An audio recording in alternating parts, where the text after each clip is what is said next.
మిథున అయితే నీళ్ళు తెస్తూ ఉంటుంది. అది చూసి వాళ్ళ అమ్మ వాళ్ళైతే చాలా బాధపడుతూ అలా చూస్తూ షాక్ అవుతూ ఉంటారు. ఏంటి గాజు బొమ్మలా పెంచుకున్న నా కూతురికి ఇన్ని కష్టాలా అనైతే వాళ్ళ అమ్మ గట్టిగా మాస్టారు మాస్టారు అనైతే గట్టిగా పిలుస్తూ ఉంటుంది. పిలిచేసరికి సత్యమూర్తి అయితే బయటికి వస్తూ ఉంటాడు. ఇక మిథున అయితే అమ్మ ఆగు అనైతే అంటూ ఉంటుంది.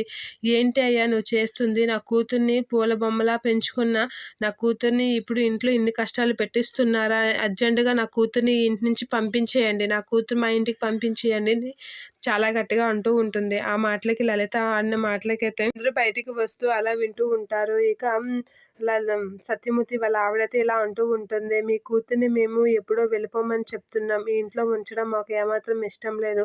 మేము వెళ్ళిపోమని చెప్తున్నాం అనైతే అంటూ ఉంటారు. ఆ మాటలకి షాక్ అవుతూ ఉంటుంది లలిత. ఇక దేవ అయితే మీ కూతుర్ని మీరు అర్జెంటుగా తీసుకొని వెళ్ళిపోండి అనైతే అంటూ ఉంటుంది. ఆ మాటలకి లలిత అయితే వీడు కూడా ఇలానే అంటున్నాడా అనైతే షాక్ అవుతూ ఉంటుంది. మీ కూతురు ఎప్పుడెప్పుడు వెళ్ళిపోతుందా అని ఎదురు చూస్తూ ఉన్నాను అని అంటూ ఉంటాడు దేవ. ఆ మాటలకి లలిత చూస్తున్నావే ఇదంతా చూస్తున్నావా? ఇంట్లో ఏ ఒక్కరికి నువ్వు ఉండడం ఇష్టం లేదు. కానీ నువ్వు ఇక్కడే ఉంటానంటున్నావు.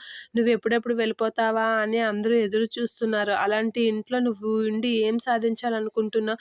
దేనికోసం ఉంటున్నావు అని చెప్పి వాళ్ళ అమ్మ అయితే గట్టిగా అడుగుతూ ఉంటుంది మిథునాని. మిథున అయితే అలా చూస్తూ ఉంటుంది. నీకే ఎందుకు ఉండాలంటున్నావు? వచ్చేయి మాతో అనైతే అంటూ ఉంటుంది. దీనికోసం అని చెప్పి మిథున అయితే చాలా గట్టిగా అంటూ ఉంటుంది. అలా అనేసరికి ఇక వాళ్ళ అమ్మ అయితే ఏం మాట్లాడకుండా అలా చూస్తూ ఉండిపోతూ ఉంటుంది. దీనికోసమే నేను ఇక్కడ ఉన్నాను అని చెప్పి మిథున అనేసరికి లలిత అయితే షాక్ అవుతూ ఉంటుంది మిథున చెప్పిన సమాధానంకి.